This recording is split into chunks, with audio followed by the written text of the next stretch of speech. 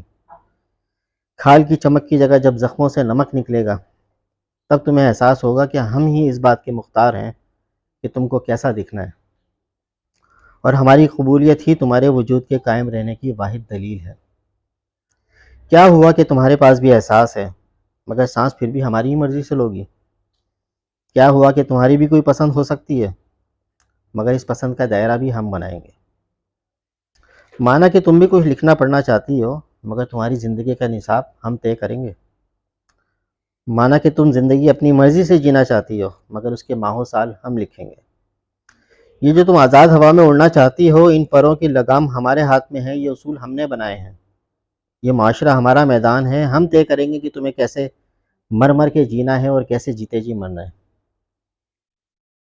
کیونکہ ہم مرد ہیں، تمہارے قوام، تمہارے جسم و جاں کے مالک۔ لیکن یہ سب سن کے بھی تمہاری آنکھوں میں ڈر کیوں نہیں ہے؟ کیا کوئی تمہیں جینے کی نئی راہ سکھا گیا ہے؟ گر کے کیسے اٹھنا ہے یہ سمجھا گیا ہے؟ چہرہ تباہ ہونے کے بعد بھی شخصیت نہیں مرتی، یہ گرگ تمہیں کوئی بتا گیا ہے؟ کون ہے وہ؟ لگتا ہے ہم مردوں میں سے کسی نے غداری کی ہے۔ بڑا بیوقوف ہے، اپنے ہی پیروں پہ کلاڑی مار رہا ہے۔ اس سے پہلے کہ کچھ اور لوگ بھی اس کی طرح سوچنا شروع کر دیں، اسے مارنا ہوگا، ورنہ کل یہ سارے کھوٹ کھڑے ہوں گے اور پھر یہ ہمارا برسوں پرانا نظام بدل جائے گا۔ روکو، ایسے مرد کو روکو۔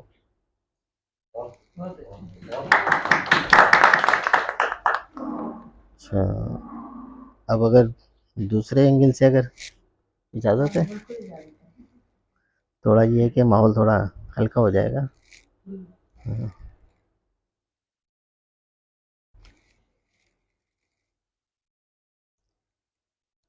ایک یونیورسٹی میں ایک استاد نے اپنے شاگردوں کو ایک نامکمل فقرہ دے کر اسے مکمل کرنے کو کہا کہ ہر طالب علم نے اس فقرے کو اپنی سوچ سے مکمل کرنا ہے۔ نامکمل فقرہ یہ تھا: ہر بڑے آدمی کے پیچھے ایک عورت ہوتی ہے۔ اب طلباء کے جوابات دیکھیے۔ ہر بڑے آدمی کے پیچھے ایک عورت ہوتی ہے، پھر بھی وہ بڑا آدمی بن جاتا ہے۔ ہر بڑے آدمی کے پیچھے ایک عورت ہوتی ہے جس سے ہوشیار رہنا بہت ضروری ہے۔ ہر بڑے آدمی کے پیچھے ایک عورت ہوتی ہے جو اسے بار بار بتاتی رہتی ہے کہ قسمت کا پھیر ہے، ورنہ اس کے لیے اچھے رشتے تو اور بھی بہت ہیں۔ ہر بڑے آدمی کے پیچھے ایک عورت ہوتی ہے جسے یہ علم ہی نہیں ہوتا کہ اس کے آگے کھڑا آدمی واقعی بڑا آدمی ہے۔ ہر بڑے آدمی کے پیچھے ایک عورت ہوتی ہے جو اس پہ ہمیشہ شک کرتی رہتی ہے۔ ہر بڑے آدمی کے پیچھے ایک عورت ہوتی ہے جو یہ سوچ کر حیران ہوتی رہتی ہے کہ دنیا اس بیوقوف آدمی کو بڑا آدمی کہتی ہے۔ بس قسمت ہے۔ ہر بڑے آدمی کے پیچھے ایک عورت ہوتی ہے جو اس کے کان میں کہتی رہتی ہے کہ میرے بغیر تم کچھ بھی نہیں۔ ہر بڑے آدمی کے پیچھے ایک عورت ہوتی ہے جو 22 گریڈ کے افسر کو بھی یہ بتاتی ہے کہ آپ کو کوئی بات سمجھانا ہی ناممکن ہے۔ ہر بڑے آدمی کے پیچھے ایک عورت ہوتی ہے جو ایک فقرے سے شوہر کا بلڈ پریشر 180 سے 220 کرنے کے بعد کہتی ہے میرا یہ مطلب نہیں تھا۔ 220 اب تجربے آ رہے ہیں۔ اور سب سے آخری جملہ یہ تھا کہ ہر بڑے آدمی کے پیچھے ایک عورت ہوتی ہے جو دوسری عورتوں کو اس کے قریب پھٹکنے بھی نہیں دیتی۔ شکریہ۔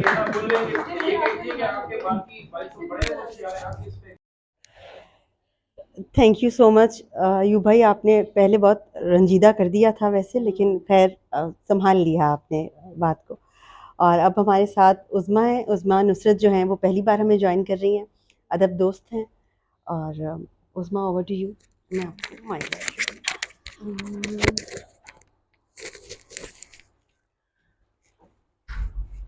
السلام علیکم، میرا نام نصرت عظمیٰ ہے اور میں آج جیسا کہ میرا تعارف کرایا گیا کہ پہلی مرتبہ اس بزم میں شرکت کر رہی ہوں، اور مجھے امید ہے کہ میں اسی طرح جو ہے بزم میں آپ لوگوں کے ساتھ شامل رہوں گی۔ ویمنس ڈے ہے، اس حوالے سے میں نے یہ سوچا کہ کیوں نہ خود جو میں نے اپنے کچھ نظم ایک اور دو اشعار ہیں جو کہ میں سنانا چاہتی ہوں آپ لوگوں کو، آپ لوگوں کی اجازت سے۔ تو پہلے تو میں آپ کو دو اشعار سناؤں گی۔